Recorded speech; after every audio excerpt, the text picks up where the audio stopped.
baati takka keessatti baalee lafatu sigigaatee arsii keessa naannoo kofalee lafa sigigaatee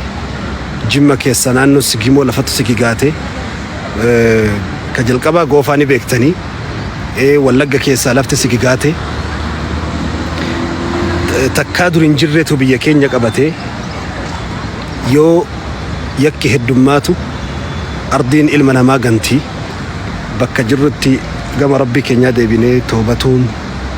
maasiyaarra jirurraa dhaabbatuun waan asiin dura balleessine rabbiin dhiifama gaafatuun nurraa barbaachisaadha. Addunyaan kun seera rabbiin samii buuseen hoogganama.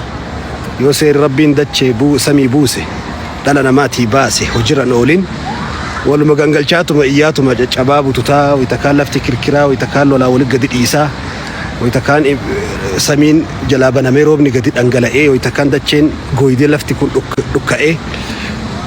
waluma cafaatuma duniyaa tana gubbaa jiraatu ta'a